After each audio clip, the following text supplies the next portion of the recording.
అధ్యాయము ప్రకటన గ్రంథము 22వ అధ్యాయము చదవక మునుపు ఒక్కసారి ఈ 3 మాటల్ని మరొకసారి గుర్తు చేయాలని ఇష్టపడతా ఉంటున్నాను. మనము చదవడమే కాకుండా, వినడమే కాకుండా, అలాగే గైకొనాలని చెప్పి దేవుడు మనకు ఆహ్, మరి ఒకసారి గుర్తు చేస్తా ఉంటున్నారు. అయితే ఈ ప్రకటన గ్రంథం అంతా కూడా మనము ఒకసారి గుర్తుపెట్టుకోవాలి అనుకుంటే ఒక చిన్న కథని మనము గుర్తు చేసుకుంటా ఉన్నాము. సముద్రంలో ఒక బురుజు ఉంది. బురుజులో తేనె ఉంది.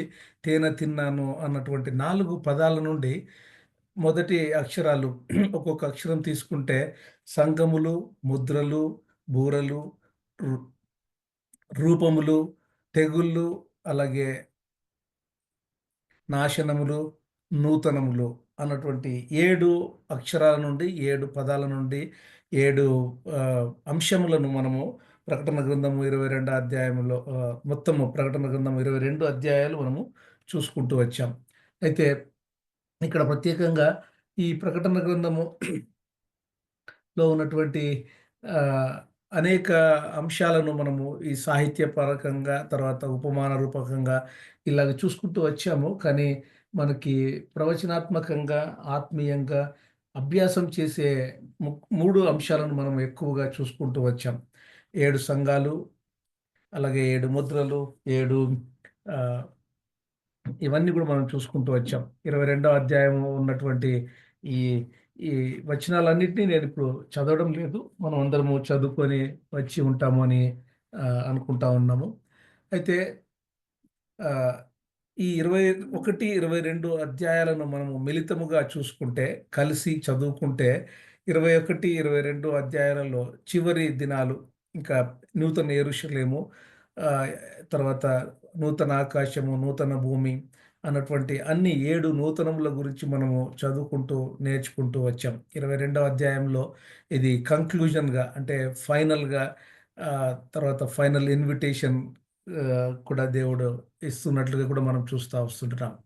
అయితే ఈ 22వ అధ్యాయాన్ని మనము 4 అంశాలుగా చూస్తే ప్రకటన గ్రంథం ముగింపు మొదటి 21 వచనాలు, అలాగే దాంట్లో మారు మనస్సునకు కలిగిన ఆహ్వానము, విశ్వాసులకు చివరి మాట, అలాగే ముగింపునకు ఆహ్వానము అన్నటువంటి మాటల్ని చూసుకుంటూ వస్తే ఆ యొక్క గొప్ప యెరూషలేము పట్టణము, నూతన యెరూషలేము అని మనము నూతన భూమిలో దేవుడు మన కొరకు అనుగ్రహిస్తున్నటువంటి ఆ నూతన పట్టణం గురించి కొన్ని మాటల్ని మనము ఇక్కడ చూస్తూ వస్తుంటున్నాం.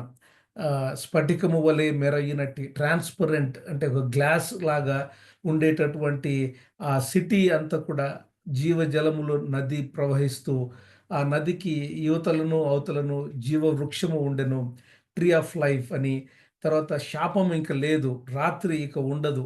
బాధ, కష్టము, నష్టము, సిక్‌నెస్ ఇవన్నీ ఉండవు అన్నటువంటి మాటల్ని మనము మొదటి కొన్ని 5 వచనాలలో చూసుకుంటాము. అయితే 6-10 వచనాల వరకు చూస్తే లేఖనాల గురించి, లేఖనములు సత్యములు, లేఖనములు నమ్మకములు, ఆ లేఖనములు మనకు ఈ దినం కూడా అందుబాటులో ఉన్నాయని చెప్పి వాక్య భాగంలో మనము 6-10 వచనాలు చూస్తా వస్తుంటున్నాం. అలాగే కొన్ని వచనాలను చూస్తే ఇదిగో త్వరగా వచ్చుచున్నాను అని యేసు ప్రభువుల వారు చెప్పడము, అలాగే ప్రతి వాని క్రియల చొప్పున వానికి ఇచ్చుటకు నేను సిద్ధపరిచిన జీతము నా యొద్ద ఉన్నది. సంఘముల కొరకు వ్రాసి ఉంచినటువంటి ఈ మాటలన్నిటిని గురించి, అలాగే సంఘం కూడా రమ్ము దేవా ప్లీజ్ కమ్ లార్డ్ జీసస్ త్వరగా రమ్ము అని చెప్పి సంఘము కూడా వేడుకునేటటువంటి ప్రార్థన కూడినటువంటి ఆ యొక్క మాటల్ని కూడా మనం చూస్తా వస్తుంటున్నాం. యేసుప్రభుల వారు ఆల్ఫాయు, ఒమేగాయు, మొదటి వాడును, కడపటి వాడును, ఆదియు, అంతమునై ఉన్నాడు అని చెప్పి కూడా ఇక్కడ యేసుప్రభుల వారి గురించి మనము ఇక్కడ చూస్తా వస్తుంటున్నాం. దేవాది దేవునికి ఆది, అంతము అంటే there is no beginning and there is no end. కానీ ఇక్కడ యేసుప్రభుల వారిని మనం ఒకసారి గమనిస్తూ వస్తున్నప్పుడు శారీరకంగా మన మధ్యకొచ్చారు, మన మధ్య నివసించారు అన్నటువంటి ఆ మాటల్ని కూడా మనం ఇక్కడ చూస్తూ గమనిస్తా ఉంటున్నాం. ఆత్మయు, పెళ్లి కుమార్తెయు రమ్ము అని చెప్పుచున్న ఆ యొక్క మాటలను అంటే సంఘముగా మనం కూడా యేసు ప్రభుల వారిని త్వరగా రండి దేవా అని చెప్పి మనము వేడుకునే, ప్రార్థన చేసేటటువంటి ప్రార్థనలో కూడా మనం ఎదగాలని చెప్పి ఇక్కడ దేవుడు మనకు గుర్తు చేస్తా ఉన్నారు. కాబట్టి దప్పికొనిన వానిని రానిమ్ము. ఎవరికైతే ఆ ఆ తృష్ణ ఉంటదో, ఆ దప్పిక ఉంటదో, మనకు ఈ దినం చూస్తే అనేక మంది మనము కూర్చొని ఈ ప్రకటన గ్రంథాన్ని నేర్చుకుంటూ ఉన్నాం. గమనిస్తూ, ధ్యానిస్తూ ఉంటున్నాం. కాబట్టి ఈ విధంగా దప్పిక కలిగిన వారమై, ఇచ్చయించిన కలిగిన వారమై, మనము ఆ జీవజలములను మనం తినాలని చెప్పి, దేవుడు ఉచితముగా ఇచ్చే ఆ జీవజలములను మనము తినాలని చెప్పి దేవుని యొక్క కోరికగా, మనము సంఘముగా మనము ఏ విధంగా వేడుకోవాలి అని కొన్ని వచనాలను మనం ఇక్కడ చూస్తూ వస్తుంటున్నాం. కాబట్టి the cause of the invitation, ఎవరు ఆ ఇన్విటేషన్ ఇస్తుంటున్నారు? ఆ ఇన్విటేషన్ ఎట్లా ఫ్రీగా మనకు ఇస్తున్నటువంటి వాక్య భాగాల్ని ఈ 22వ అధ్యాయము అన్ని వచనాలలో మనము ఈ విధంగా చూస్తూ వస్తుంటున్నాం. కాబట్టి డీటెయిల్డ్‌గా నేను ఇక్కడ ఇంగ్లీష్‌లో రాశాను. తెలుగులో ఉన్నది ఉన్నట్లుగా నేను తర్జుమా చేస్తే అది మీనింగ్ ఇంటర్ప్రెట్ సరిగ్గా రాదేమో అని చెప్పి నేను అలాగే ఉంచాను. అయితే ఈ 22వ అధ్యాయంలో ఉన్నటువంటి కొన్ని మెళకువలను లేదా కొన్ని గమనించవలసిన విషయాలను, కొన్ని నేర్చుకోవాల్సిన విషయాలను మనము ఈరోజు గమనించాలని చెప్పి నేను ఆశపడతా ఉంటున్నాను. ఆహ్, నూతన యెరూషలేము గురించి చూసినప్పుడు, ఆ నూతన యెరూషలేము ఏ విధంగా ఉంటది? ఎంత బ్యూటిఫుల్‌గా ఉంటది? ఎవరు దాంట్లో ఉంటారు? నూతన యెరూషలేములోకి రావడానికి పిలుపును యేసు ప్రభుల వారు పెళ్లి కుమార్తెగా, సంఘముగా మనల్ని ఆహ్వానిస్తా ఉంటున్నారు. కాబట్టి మనం కూడా ఆ యేసు ప్రభుల వారిని ఆహ్వానిస్తూ, పెళ్లి కుమారుడిని ఆహ్వానిస్తూ, నిజంగా ఒక మ్యారేజ్‌ని మనం ఒకసారి గుర్తు చేసుకుంటే, పెళ్లి కుమారుడు, పెళ్లి కుమార్తె వారు ఏ విధంగా ఒకరినొకరు వెయిట్ చేస్తా ఉంటారు. అటువంటి ఆ వెయిటింగ్ తృష్ణని మనం కూడా కలిగి ఉండాలని జెప్పి. ఎందుకంటే యేసు ప్రభుల వారు సంఘం గురించి వెయిట్ చేస్తా ఉన్నారు. ఏ దినమైనా, ఏ క్షణమైనా మనల్ని తీసుకువెళ్ళి తండ్రి దగ్గర నిత్యత్వములో ఉంచాలని జెప్పి ఆశపడతా ఉన్నప్పుడు, మనం కూడా అదే ఆశ కలిగి ఉండాలని జెప్పి దేవుడు మరొకసారి ఈ యొక్క సాయంకాల సమయమున మనకు గుర్తు చేస్తా ఉంటున్నారు.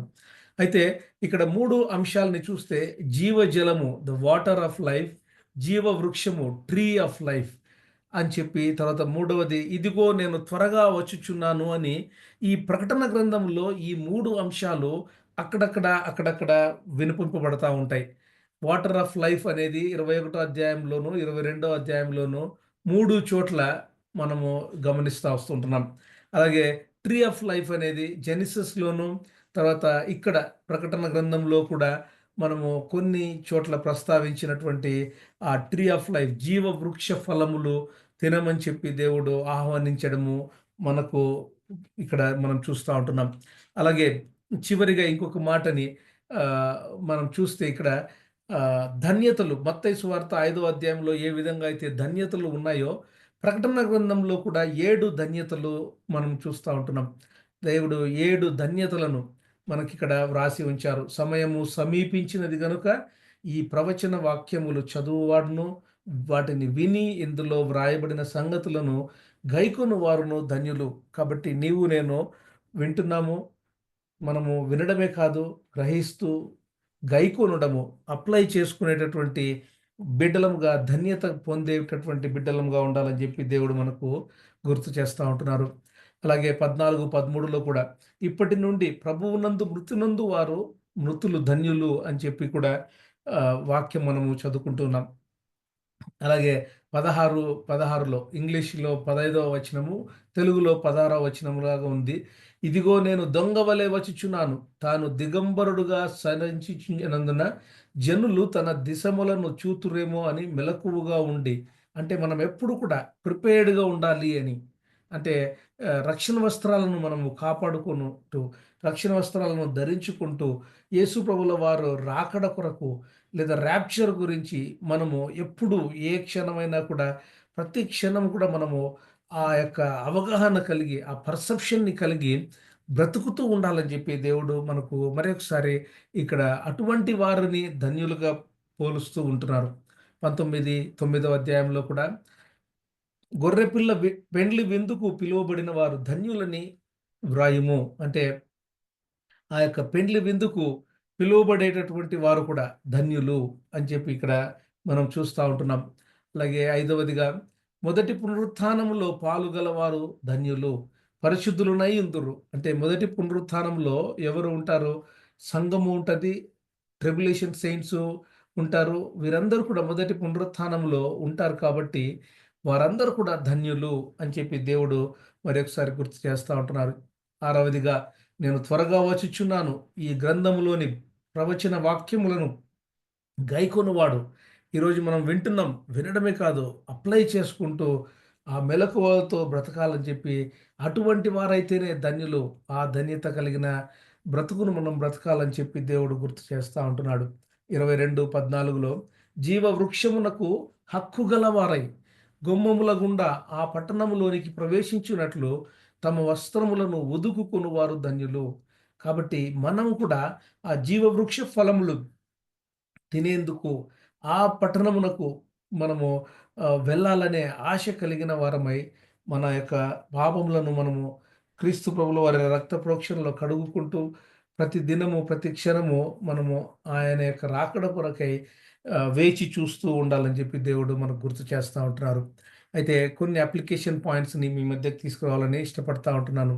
22, 22వ అధ్యాయంలో ఇక్కడ ఆ ట్రీ ఆఫ్ లైఫ్ గురించి, జీవవృక్ష ఫలముల గురించి ఇక్కడ వ్రాయబడి ఉంది. అదే ఆదికాండము 2:9లో కూడా వ్రాయబడి ఉంది. ఆదికాండము 2:9లో ఆ జీవవృక్షమును మంచి చెడ్డల తెలివినిచ్చు వృక్షమును అంటే 2 ట్రీస్, 2 టైప్స్ ఆఫ్ ట్రీస్ ఉన్నట్లుగా మనం ఇక్కడ చూస్తా ఉంటున్నాం. ఆదికాండంలో ఆదాము, హవ్వలకు దేవుడు అక్కడ ఉంచినటువంటి ఆ యొక్క వృక్ష ఫలాల గురించి ప్రస్తావించిన మాట. అదే 22వ అధ్యాయము 2వ వచనంలో ఆ యొక్క హ్మ్, జీవవృక్ష ఫలమును మరి ఒకసారి ప్రస్తావిస్తా ఉంటున్నాడు. ఇక్కడ ఆ యొక్క జీవవృక్ష ఫలములు తినకుండా మానవుడు తినకుండా అప్పుడు అక్కడ సోడ్ అంటే ఒక ఖడ్గము ఉండటము వాక్య భాగంలో చూస్తా ఉంటున్నాం.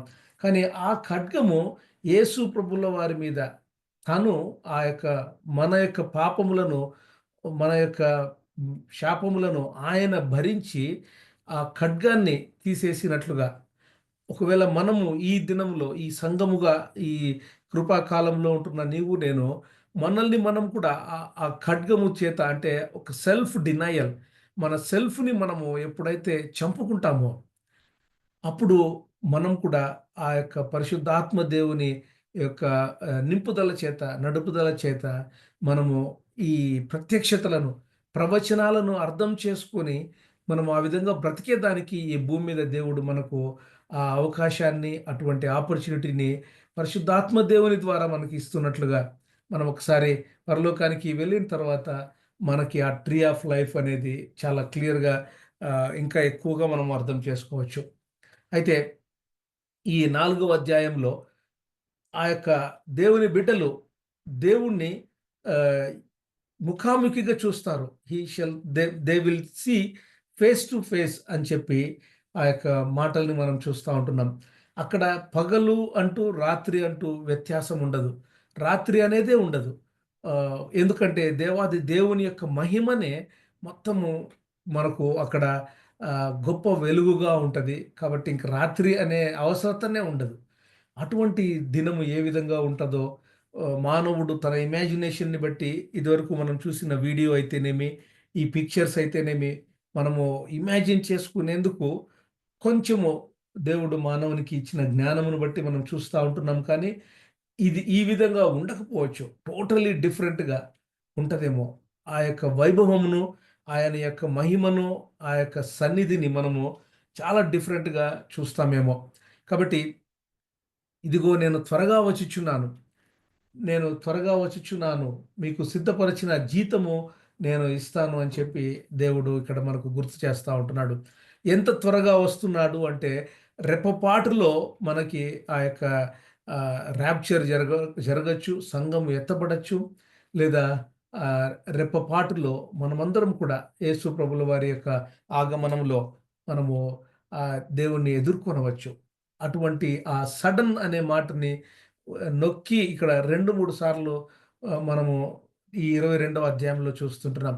సడన్ అనే మాట ఎంత సడన్ అనే ఆ తీవ్రతను, ఆ సీరియస్‌నెస్‌ని మనం తీసుకుంటామో, నిజంగా మనము అంత సీరియస్‌గా ఆహ్, ఆ రెండవ రాకడ కొరకు లేక మన యొక్క ర్యాప్చర్ కొరకు మనం సిద్ధపడుతూ ఉంటామని ఇక్కడ నేను మరి ఒకసారి గుర్తు చేస్తా ఉంటున్నాను.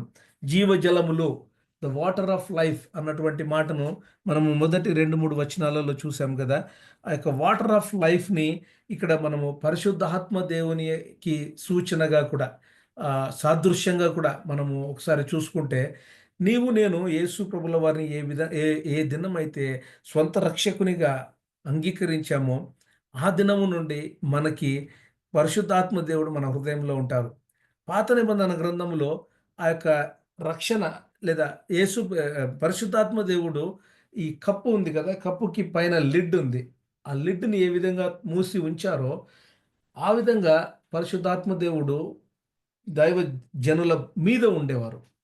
కాబట్టి ఎప్పుడైతే మనం రక్షణ పాత్రను పుచ్చుకుంటామో, యెహోవా నామమున మనం ఎప్పుడైతే ప్రార్థన చేసి, యేసు ప్రభుల వారిని మనము సొంత రక్షకునిగా అంగీకరిస్తామో, పరిశుద్ధాత్మ దేవుడు మన హృదయంలోకి రావడం జరుగుతుంది.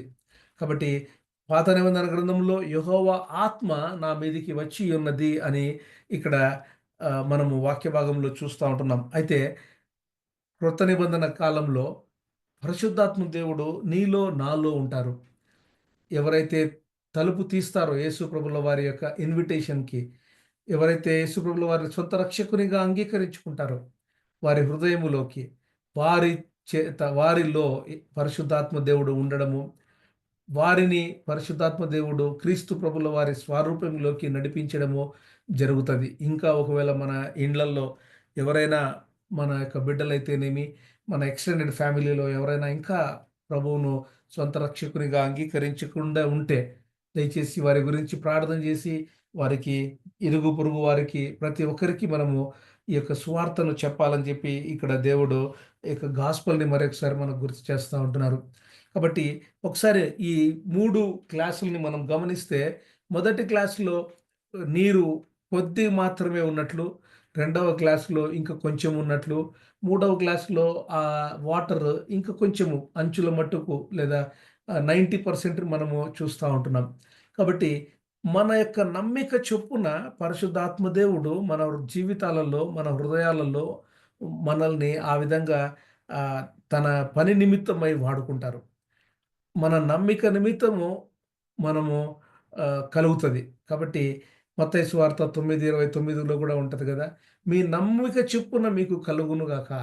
అంటే మన యొక్క విశ్వాసము మన పరిమాణం ఎంత విశ్వాసములో ఉంటామో, మనము అంత ఎత్తు మాత్రమే లేదా అంత లోతు విశ్వాసము అయినటువంటి లోతు అనుభవంలోకి మాత్రమే వెళ్ళగలుగుతాం. కాబట్టి మన విశ్వాసాన్ని పెంచుకోవాలి అంటే మనము యేసు ప్రభుల వారిని, పరిశుద్ధాత్మ దేవుని మనము ఎంతో నమ్మిక కలిగి ఉండాలి. యెహెజ్కేలు 47వ అధ్యాయంలో మనము కొన్ని వచనాలను చూసినప్పుడు ఆహ్, అదే యోహాను సువార్త 7వ అధ్యాయము 37, 39లో కూడా మనము కాంట్రాస్ట్‌గా ఈ వర్సెస్‌ని మనం ఒకసారి గమనించినప్పుడు యెహెజ్కేలు 47:1లో మందిరపు గుమ్మమునకు నన్ను తోడుకొని వచ్చెను అన్నటువంటి ఆ యొక్క దైవజనుని అనుభవమును ఇక్కడ మనం చూస్తా ఉంటున్నాం.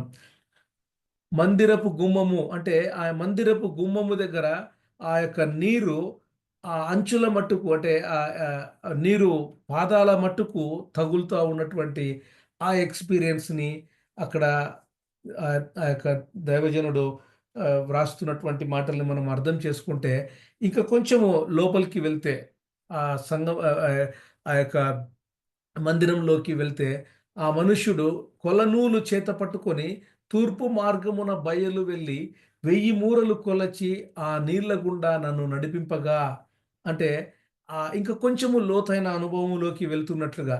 అంటే మోకాళ్ళ లోతు నీళ్ళు, మోకాళ్ళ అనుభవము, ప్రార్థన చేస్తూ మోకాళ్ళ మీద మనము అనేక గంటలు ప్రార్థన చేసి దేవుని యొక్క పరిశుద్ధాత్మ దేవుని యొక్క లోతైన అనుభవంలోకి వెళ్ళేటటువంటి అనుభవాన్ని నీవు నేను కలిగి ఉండాలని ఇక్కడ దేవుడు యెహెజ్కేలు గ్రంథంలో ప్రవచనాత్మకంగా పాత నిబంధన గ్రంథంలోనే వ్రాసిన మాటలను మనము ఈ దినము అర్థం చేసుకుంటూ ఉన్నాం. మరి 1000 మూరలు కొలచి నీళ్ళ గుండా నన్ను నడిపింపగా నీళ్లు మోకాళ్ళ లోతు ఉండెను.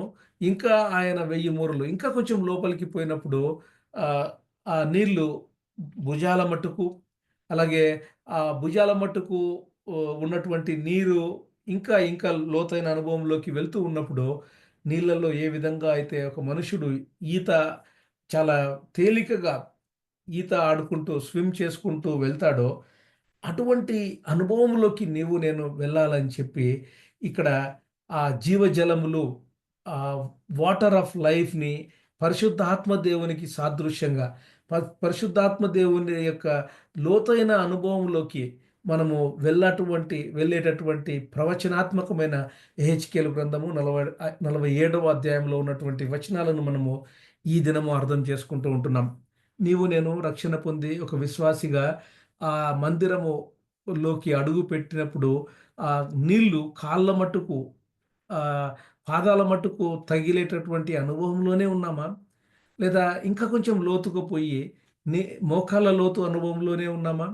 లేదా ఇంకా కొంచెం లోతుకెళ్ళి భుజాల మట్టుకు నీళ్లు నింపబడిన అనుభవంలోకి వెళ్తూ ఉంటున్నామా? లేదా ఈ మనుషుడు స్విమ్ చేస్తూ ఉన్నట్లు ఈ నీటిలో ఎంత ఎంత అలకువగా స్విమ్ చేస్తూ ఉన్నాడో, ఈజీగా స్విమ్ చేస్తా ఉన్నాడో, అటువంటి అనుభవంలోకి నీవు నేను వెళ్ళాలని చెప్పి దేవుడు మనల్ని అనుదినము వాక్య భాగంలో పరిశుద్ధాత్మ దేవుని యొక్క ప్రేరేపణ చేత మనల్ని లోతైన అనుభవంలోకి తీసుకెళ్లాలని ఇష్టపడతా ఉంటున్నాడు. అటువంటి అనుభవము నీకు నాకు ఉంటూ, ఆ అనుభవంలో నీవు నేను పెరుగుతూ ఉంటున్నామా? ఎందుకంటే ఈ అనుభవంలో ఉన్నప్పుడు వాక్యమును మనం చదివినప్పుడు అది చాలా క్లియర్‌గా తేట తెల్లగా పరిశుద్ధాత్మ దేవుడు మనల్ని సర్వసత్యంలోకి నడిపిస్తూ మనకు ఆహ్, ఆ యొక్క ఇంటర్ప్రిటేషన్, ఆ యొక్క భావాన్ని మనకు చెప్తూ లోతైన అనుభవంలోకి తీసుకెళ్తారు. గమనించండి దేవుని బిడ్డలారా. ఒక్కొక్కసారి నేను కూడా గమనిస్తా ఉంటాను. ఒకే వాక్య భాగము ఒక దైవజనుడు చెప్పినప్పుడు, లేదా అదే వాక్య భాగము ఇంకొక దైవజనుడు చెప్పినప్పుడు అక్కడ కొంచెం కాంట్రాస్ట్ లేదా డిఫరెన్స్ ఉంటది. ఒక దైవజనుడు చెప్పినప్పుడు, ఓహ్! ఈ వాక్య భాగాన్ని ఈ విధంగా కూడా అర్థం చేసుకోవచ్చు కదా! అన్నటువంటి అర్థాన్ని లోతైన అనుభవంలోకి తీసుకుపోయే అనుభవాన్ని కొంతమంది దైవజనులు ఇస్తారు. ఎందుకు అంటే వారికి ఇటువంటి లోతైన అనుభవం ఉన్నవారు మాత్రమే ఆ వాక్య భాగాన్ని, అక్షరాన్ని అక్షరముగా కాకుండా, అక్షరము వెనకల ఉన్నటువంటి పరిశుద్ధాత్మ దేవుణ్ణి మనకు మన ముందుకు తీసుకొని వచ్చి మనల్ని కూడా ఆ లోతైన అనుభవంలోకి తీసుకెళ్తా ఉంటారు. కాబట్టి ఆ అనుభవంలో మనం ఉండాలని చెప్పి ఈ విధంగా 10వ వచనంలో మనం చూసినప్పుడు, ఈ ప్రవచన వాక్యములకు ముద్ర వేయవలదు. ఈ ప్రవచన వాక్యాలకి ముద్ర వేయకూడదు. కాలము సమీపమై ఉన్నది. అదే దానియేలు 12:4లో అయితే దానియేలు భక్తునికి చెప్పిన మాటనేంటంటే, ఈ వాక్య భాగాల్ని, ప్రవచన వాక్యాల్ని సీల్ చేయాలి అని చెప్పారు. కానీ ప్రకటన గ్రంథంకొచ్చే వేళకి ముద్ర వేయకూడదు అని చెప్పారు. కాబట్టి ముద్ర వేయబడినటువంటి ఈ ప్రకటన గ్రంథాన్ని మనం చదువుకుంటూ ఉన్నప్పుడు, పరిశుద్ధాత్మ దేవుడు మనల్ని లోతైన అనుభవంలోకి, సర్వసత్యంలోనికి తీసుకెళ్తూ ఉన్నప్పుడు, మనము ఆ అనుభవంతో కూడినటువంటి జీవితాన్ని జీవించాలని చెప్పి దేవుడు మరొకసారి గుర్తు చేస్తా ఉంటున్నారు. ఇక్కడ 22, 18, 19 వచనాలు 2 చూసినప్పుడు, ఈ 2 వచనాలలో కూడా మనం ఏమి నేర్చుకోవచ్చు అని ఒకసారి గమనిస్తే, 18వ వచనంలో ఏమని ఉంటదంటే, "ఈ ప్రవచన వాక్యములను విను ప్రతివానికి నేను సాక్ష్యమిచ్చున్నది ఏమనగా, ఎవడైనను వీటితో మరి ఏదైనను కలిపిన ఎడల ఈ గ్రంథములో వ్రాయబడిన తెగుళ్ళు దేవుడు వానికి కలుగజేయును." దయచేసి గమనించండి.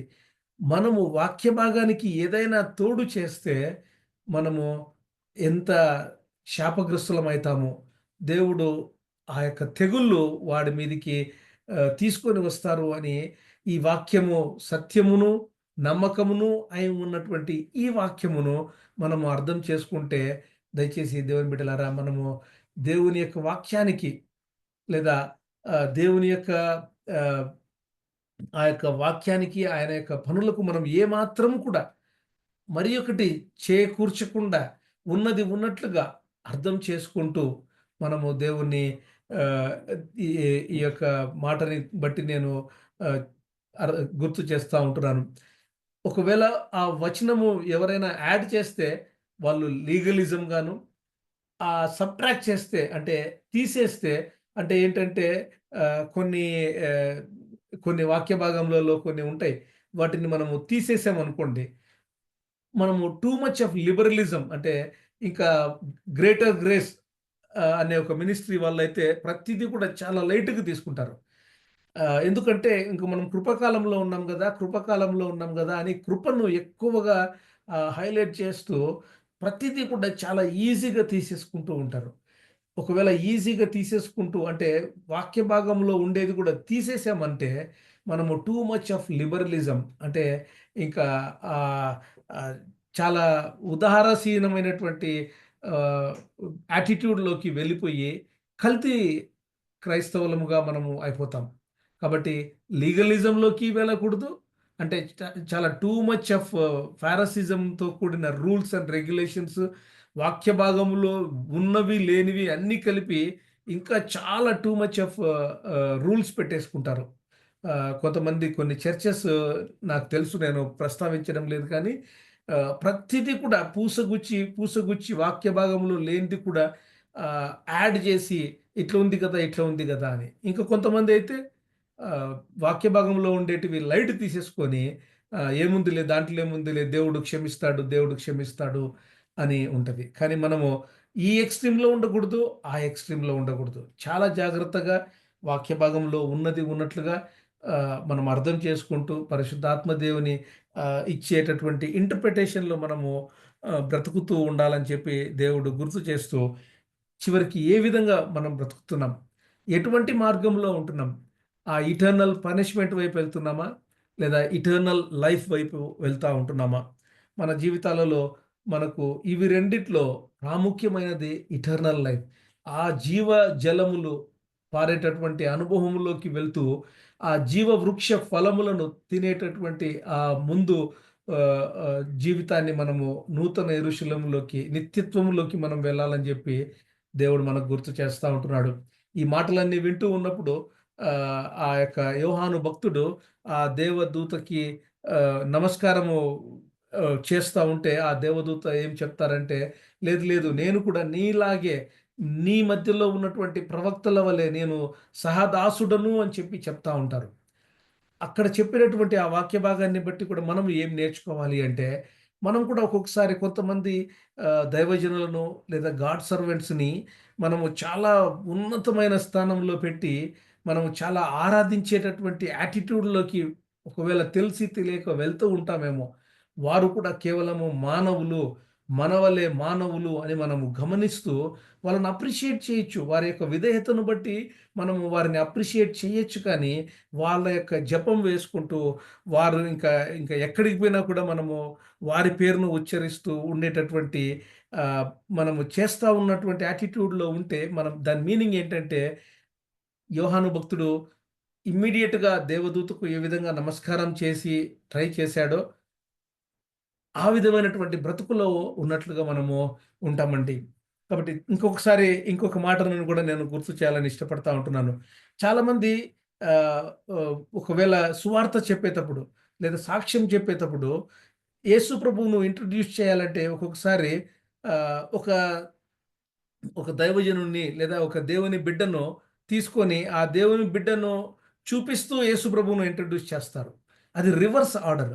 కానీ మనము యేసు ప్రభువును ఇంట్రొడ్యూస్ చేస్తూ, ఆ యేసు ప్రభువును అంగీకరించినటువంటి దేవుని బిడ్డ ఏ విధంగా బ్రతికాడో చూడు అని చెప్పి, మనము యేసు ప్రభువును హైలైట్ చేస్తూ, ఆ దేవుని బిడ్డను, ఆ దైవజనుడిని తర్వాత మనం ఇంట్రొడ్యూస్ చేయాలి. దాన్ని రివర్స్ ఆర్డర్‌గా చేయకూడదు ఎప్పుడు కూడా. ఎందుకు అంటే ఇక్కడ మనము ఈ యోహాను భక్తుడు తెలిసి తెలియక ఇమ్మీడియేట్‌గా ఆ దైవదూతకి నమస్కారము చేసినటువంటి ఆ యొక్క మాటను బట్టి మనము వాక్య భాగాన్ని బట్టి మనం నేర్చుకుంటా ఉంటున్నాం. ఒకవేళ నార్త్ అమెరికాలో ఉంటున్నటువంటి మనకి టాప్ 3 ప్రయారిటీస్ ఏవై ఉంటాయి అని చూస్తే మనకు ఏదో ఆహ్, అమెరికా, కెనడా దేశాలకొస్తాము. ఇమ్మిగ్రేషన్ అని చెప్పి స్టేటస్ గురించి మనము ప్రాకులాడుతూ ఒక స్టేటస్ పర్మనెంట్ రెసిడెంట్ వచ్చేంత వరకు చాలా తర్జన భర్జనలుగా, అయోమయాలలో చాలా కన్‌ఫ్యూజన్‌గా, టెన్షన్‌గా ప్రతి దినము కూడా మనము ఇమిగ్రేషన్ ఏమైతదో, ఇమిగ్రేషన్ రూల్స్ మానిటర్ చేసుకుంటూ, ఆ విధంగా మనం బ్రతుకుతూ ఉంటాం. కానీ ఇక్కడ ఆహ్, ఆ స్టేటస్ కంటే మన యొక్క సంఘము ఎత్తబడే సంఘంలో ఉన్నామా లేదా? క్రీస్తు ప్రభుల వారు వచ్చినప్పుడు ఏ క్షణమైనా సడెన్‌గా వచ్చేటటువంటి ఆ క్షణమైనటువంటి అనుభవంలో ఉన్నామా లేదా? అనే తీవ్రతలో మనం ఉండం. మనము చాలా ఇమిగ్రేషన్ స్టేటస్ రూల్స్ గురించి మనము వారానికి ఒకసారి, నెలకొకసారి ఎక్కడ కనపడితే అక్కడ డిస్కస్ చేసుకుంటూ ఉంటాం. అలాగా కాకుండా మన యాటిట్యూడ్‌ని మనం మార్చుకొని లేదా జాబ్స్ గురించి, మ్యారేజెస్ గురించి ఒకవేళ ఇవన్నీ ఉన్నాయి అంటే ఇంకా ఇల్లు కొనుక్కోవాలి, భూమి కొనుక్కోవాలి, సిటిజన్‌షిప్ కావాలి అని ఈ విధంగా మన యొక్క ప్రయారిటీస్‌ని మనము పెట్టుకొని ప్రతి దినము లేదా వారము లేదా నెలలో ఎక్కడైనా ఎవరితో అయినా కలిసినప్పుడు వీటి గురించి ఒకటి కాకపోతే ఒకటి వీటి గురించి డిస్కస్ చేసుకుంటూ మన యొక్క తీవ్రతను వెళ్ళబరుచుకుంటూ ఉంటాం. కానీ మనం ఈ దినము ప్రకటన గ్రంథం అన్నిట్లో మనం గమనించాల్సిందేంటంటే, రాప్చర్ గురించిన తీవ్రత మన హృదయాలలో ఉండాలని, ఆ వెయ్యేండ్ల పరిపాలనలోకి మనము వెళ్ళాలి. ఆ వెయ్యేండ్ల పరిపాలన గురించి కూడా మనం 21, 20 అధ్యాయాలలో నేర్చుకున్నాం గదా! ఆ వెయ్యేండ్ల పరిపాలనలో నీవు నేను ఉండాలి అని చెప్పి, అటువంటి మాటలు నిత్యత్వములో ఉండాలంటే మనం ఈ భూమి మీద ఎటువంటి బ్రతుకు బ్రతకాలి? నిత్యత్వంలో ఏం చేస్తాం? దేవుణ్ణి ఆరాధన చేస్తాము. స్తుతిస్తూ ఉంటాము. దేవునికి వందనాలు చెప్తూ ఉంటాము. అటువంటి లైఫ్ స్టైల్ బ్రతుకు, ఆరాధన, స్తుతితో కూడినటువంటి లైఫ్ స్టైల్‌ని మనము కలిగి ఉంటున్నామా? ఈ భూమి మీదనే అది ప్రాక్టీస్ చేస్తే పరలోకానికి పోయినప్పుడు అది చాలా ఈజీగా, కొత్తగా ఉండదు అన్నటువంటి మాటల్ని దేవుడు మనకు గుర్తు చేస్తూ, మన ప్రయారిటీస్‌ని మనము తిరిగి సెట్ చేసుకుంటూ, ఈ భూలోకము మీద, ఈ లోకంలో ఉండేటటువంటి ప్రయారిటీస్‌ని మనము సెకండరీగా చేస్తూ, ఆత్మీయమైనటువంటి ప్రయారిటీస్‌ని మనము కొంచెము ఎత్తు ఆహ్, ఉన్నతమైన స్థాయిలో పెట్టుకొని, ఈ రాప్చర్, మిలీనియల్, ఇటర్నిటీ వీటిని గురించి మాట్లాడుకుంటూ 22 అధ్యాయాల్ని మనము చాలా సీరియస్‌గా ప్రతి ఆహ్, వాక్య భాగాన్ని మనము చాలా లోతుగా డిస్కషన్ టైమ్‌లో 1 అవర్ ఒక్కొక్కసారి మోర్ థాన్ 1 అవర్ గూడా మనము డిస్కస్ చేస్తూ వచ్చాం. ఆ మాటలన్నిటిని మనము ఇతరులతో పంచుకుంటూ నేను కూడా ఇది ప్రకటన గ్రంథాన్ని చాలా మట్టుకు నేను పదే పదే నేను నేను నేర్చుకుంటూ, కుటుంబంలో తర్కించుకుంటూ, ఇతరులకు కూడా షేర్ చేసేటటువంటి ఆ జిజ్ఞాసను దేవుడు నీకు, నాకు ఇవ్వాలని జెప్పి నేను మరొకసారి దేవుని పేరట మీతో విన్నవించుకుంటూ, నేర్చుకున్న మనమందరం కూడా ప్రకటన గ్రంథంలో ఉండే లేఖనాలను ప్రతిదీ మనము గైకొంటూ, ఇతరులను కూడా మనము చేరవేస్తూ, వారితో కూడా మనము కలిసి బ్రతకాలని చెప్పి దేవుడు మనకు ఈ మాటల్ని మన మధ్యకు తీసుకొని వస్తా ఉంటున్నారు. కాబట్టి చివరిగా నేను ఈ యొక్క ఆహ్, 22వ అధ్యాయంని ఈ విధంగా మనము ముగించుకుంటూ చివరిగా ప్రార్థన చేయాలని ఇష్టపడతా ఉంటున్నానండి.